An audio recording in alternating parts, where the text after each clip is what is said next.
সুতরাং যারা কোরআনের পক্ষে থাকে, কোরআনের কথা বলে, আল্লাহর দিকে ডাকে, বিশ্বনবীর আদর্শের দিকে ডাকে, তাদের মতো ভালো মানুষ আর কেউ হতে পারে?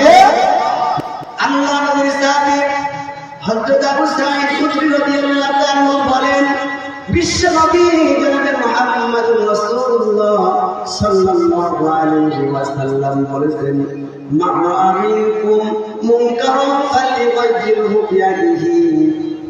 তোমরা যখন অন্যায় কাজ হতে দেখবে, তোমাদের সামনে অন্যায় কাজ যখন হবে, অসৎ কাজ হবে, তখন তোমরা কি করবে?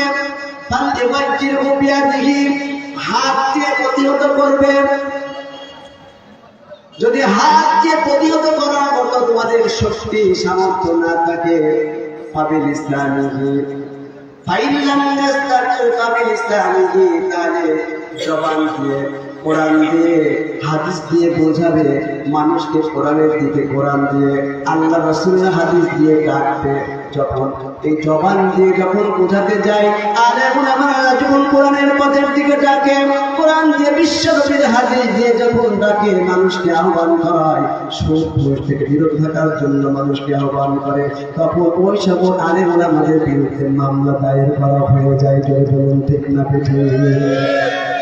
আল্লাহ রাসূল বললেন, ফাইলাম নাস্তাতিউ ফাবিল লিসানিহি, হাত দিয়ে প্রতিহত করার সামর্থ্য যদি না থাকে, তাহলে তোমরা জবান দিয়ে, আল্লাহ পাক যে জবান দিয়েছেন, আজকে এই জবান যদি আল্লাহ পাক কথা বলার শক্তি সামর্থ্য না দিতেন, তাহলে আমরা কথা বলতে পারতাম?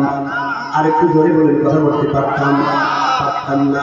কালকে আমাদের দিন, আজকে যারা বড় বড় কথা বলে, অন্যায় অত্যাচার করে, আজকে আমরা যারা অহংকার করি, সব ক্ষমতার দমনে বসে, ক্ষমতার মামলা দিয়ে, হামলা দিয়ে, বিভিন্নভাবে আমরা পরিচিত করি, মানুষকে আমরা ঠকাই, বোনকে ঠকালাম, ভাইকে ঠকালাম, অপরের জমির আয় ছেড়লাম, সুদ ঘুষের আঞ্জাম দিলাম। কি বলেন ঠিক না বেঠি? আর একটু বলে বলবেন না ঠিক না বেঠি?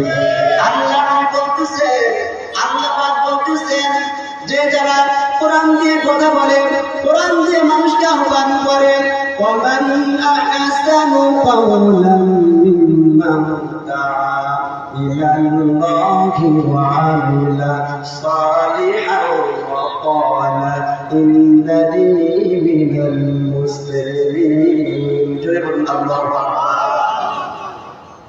আল্লাহ পাক বললেন, তার কথার চাইতে আর কার কথা ভালো হতে পারে, উত্তম হতে পারে, যে কোরআনের আয়াত পড়ে পড়ে মানুষকে ডাকে, কল্যাণের দিকে ডাকে, আহ্বান জানায়, মিম্মান দাআ ইলাল্লাহ ওয়া আমিলা সালিহা, এবং সে নিজেও নেক আমল করে, সে নিজেও কোরআনের আইন মানতে চায়, কোরআন দিয়ে রাষ্ট্র চালাতে চায়, কিন্তু ক্ষমতায় না থাকার কারণে, ক্ষমতায় পাতি থাকার কারণে কোরআন দিয়ে, কোরআন আইন গুলান সামাজিক জীবনে, রাজনৈতিক জীবনে, সাংস্কৃতিক জীবনে, অর্থনৈতিক জীবনে বাস্তবায়ন করতে পারে না। আল্লাহ পাক বলতেছেন, তার চাইতে কার কথা উত্তম হতে পারে, যে এগুলা সামাজিক জীবনের সকল ক্ষেত্রে বাস্তবায়ন করতে চায়, নেক আমল করে এবং বলে, ওয়াকালা ইন্নানি মিনাল মুসলিমিন, আমি হলাম মুসলমান, আমি হলাম আত্মসমর্পণকারী। তার চাইতে ভালো মানুষ আর কেউ হতে পারে না। চিৎকার দিয়ে বলেন সুবহানাল্লাহ। সুতরাং যারা কোরআনের